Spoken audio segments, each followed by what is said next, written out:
নমস্কার বন্ধুরা, আমি অর্পিতা। আমার চ্যানেলে আপনাদের সবাইকে স্বাগত। আমার আজকের রেসিপি হলো মটর পনির। খুব কম সময়ে দুর্দান্ত স্বাদের মটর পনির আমি আজকে রান্না করে দেখাবো। এর জন্য আমি 250 গ্রাম পনিরকে টুকরো করে কেটে নিয়েছি আর সাদা তেলে হালকা লাল করে ভেজে নিয়েছি। তবে পনিরটাকে খুব বেশি লাল করে ভাজবো না, পনির বেশি ভাজা হয়ে গেলে শক্ত হয়ে যাবে এবং খেতেও ভালো লাগবে না। এই জন্য দেখতেই পাচ্ছেন আমি খুব হালকা লাল করে পনিরগুলোকে ভেজে নিচ্ছি, তবে খুব সাবধানে উল্টে পাল্টে নিয়েছি।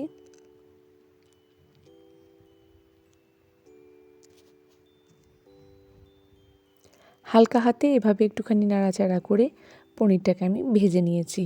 এখন একে একে পনিরগুলো আমি সব তুলে নিচ্ছি।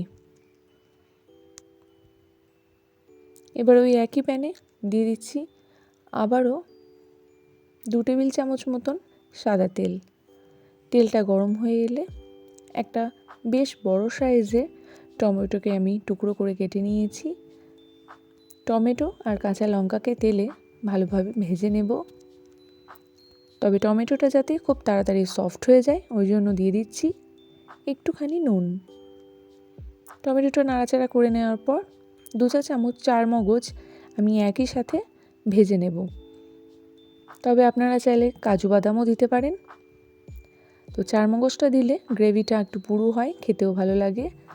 সব কিছু আমি একসাথে বেটে নিয়েছি, পেস্টটা একদম রেডি হয়ে গেছে। আবারও 2 টেবিল চামচ সাদা তেল গরম করে নিয়ে ফোড়ন দিয়ে দিচ্ছি একটা তেজপাতা, 2টো ছোটো এলাচ আর 1 চা চামচ গোটা জিরে। এখন যে পেস্টটা আমি রেডি করে রেখেছিলাম সেটাও তেলের মধ্যে দিয়ে দিচ্ছি।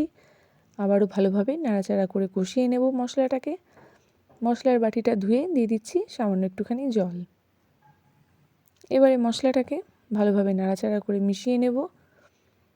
এর মধ্যে দিয়ে দিচ্ছি গুঁড়ো মশলা, 1/2 চা চামচ হলুদ গুঁড়ো, 1/2 চা চামচ জিরে গুঁড়ো, দিয়ে দিচ্ছি 2 চা চামচ কাশ্মীরি লাল লঙ্কার গুঁড়ো। এটা শুধুমাত্র কালারের জন্য আমি ব্যবহার করেছি, খুব বেশি ঝাল কিন্তু এতে হবে না। দিয়ে দিচ্ছি 1/2 চা চামচ ধনে গুঁড়ো আর দিচ্ছি স্বাদ মতো নুন। যেহেতু মটর পনির খুব বেশি ঝাল হবে না, নিরামিষ রান্না করছি, সেই জন্য দিয়ে দিচ্ছি 1 চা চামচ চিনি। নিরামিষ মটর পনির একটুখানি মিষ্টি মিষ্টি হয়। এবারে মশলাটাকে বেশ কিছুক্ষণ নাড়াচাড়া করে কষিয়ে নিয়েছি। আমি এখানে 400 গ্রাম মটরশুঁটিকে ছাড়িয়ে নিয়েছিলাম এবং দিয়ে দিচ্ছি কড়াইয়ের মধ্যে। খুব ভালোভাবে নাড়াচাড়া করে নেব। আপনারা চাইলে মটরশুঁটিটাকে সেদ্ধ করেও ব্যবহার করতে পারেন, তবে আমি সেদ্ধ করে ব্যবহার করিনি, যেহেতু এর মধ্যে বেশ কিছুক্ষণ ফুটবে, এতেই মটরশুঁটি সেদ্ধ হয়ে যাবে। আর পনিরটা দেখুন কতটা সফট হয়েছে।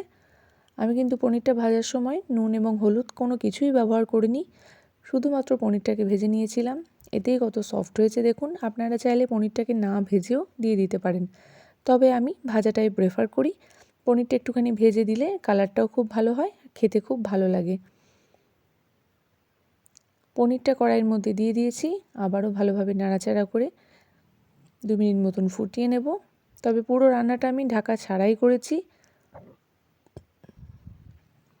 কিছুক্ষণ ফুটিয়ে নেওয়ার পর দিয়ে দিচ্ছি 1/2 চা চামচেরও কম একটুখানি গরম মশলা গুঁড়ো আর দিচ্ছি কাসুরি মেথি। কাসুরি মেথি রান্নার মধ্যে দিলে এর স্বাদ কিন্তু অনেক গুণে বেড়ে যায়। এখন গ্যাসের ফ্লেমটা বন্ধ করে রেখে দিয়েছি। রেডি টু সার্ভ মটর পনির। দুর্দান্ত স্বাদের নিরামিষ মটর পনির খুব সহজেই আমি বানিয়ে দেখালাম। বাড়িতে একবার অবশ্যই ট্রাই করে দেখবেন। আর রেসিপিটি ভালো লাগলে লাইক, কমেন্ট আর শেয়ার করতে ভুলবেন না। আর আমার চ্যানেলে নতুন সদস্য হয়ে থাকলে চ্যানেলটিকে সাবস্ক্রাইব করে দেওয়ার অনুরোধ রইল। ধন্যবাদ।